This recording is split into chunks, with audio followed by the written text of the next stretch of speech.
After Trump points out big MSM Russia lies, Mad Maxine panics and drops cash on crazy plot.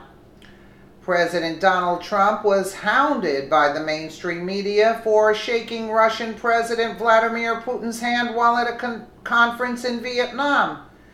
The left's crazy obsession with Russia continues, even after the official FBI investigation report was just made public. Trump pointed to that report to back up his claims that there is no evidence of collusion, and right away Maxine Waters panicked, seeing her Impeach 45 campaign fizzle out, which caused her to drop a ton of cash on a secret plot. Maxine Waters found herself becoming the new darling of the Democratic Party at the ripe old age of 79 when she started screaming Impeach 45 at rallies, and that morphed into her crusade to lie, cheat, and do whatever she needed to make liberals believe she was really on to something. It's all coming crashing down now. Though, and she can't stand it. The official report from the FBI investigation on Russian interference in the 2016 campaign is finally out for the public to read.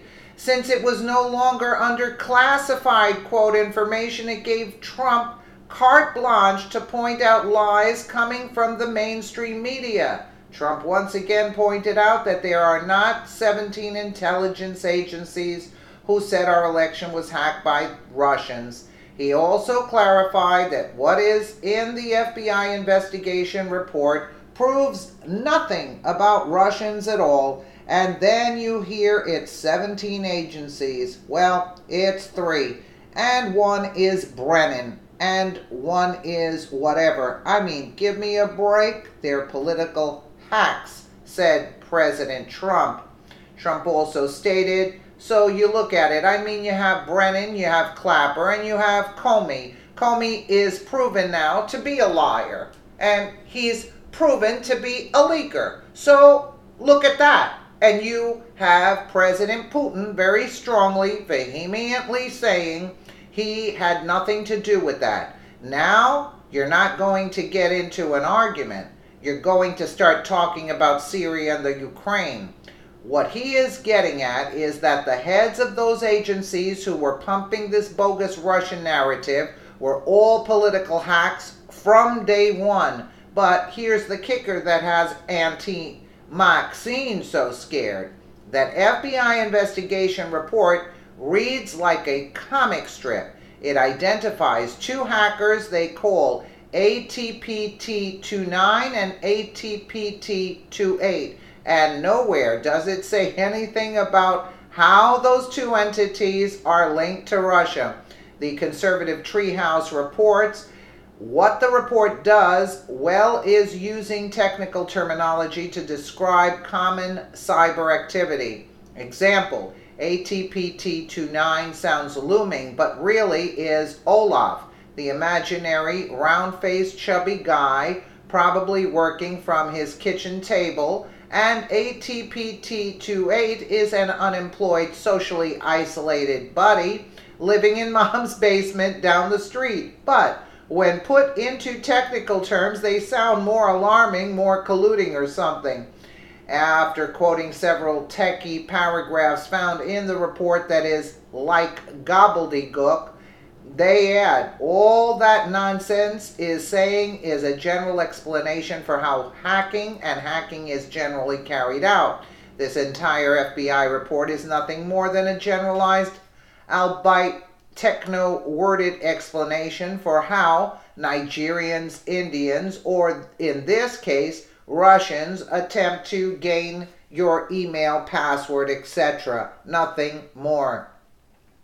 Mad Maxine needed to defend her lies that she knew would come out if that FBI investigation report. She knew since the mainstream media would bury it and refuse to report on it, she had a chance to do something big to counteract the conservative press who would get the word out. She came up with a secret plot, colluding with the LA Times.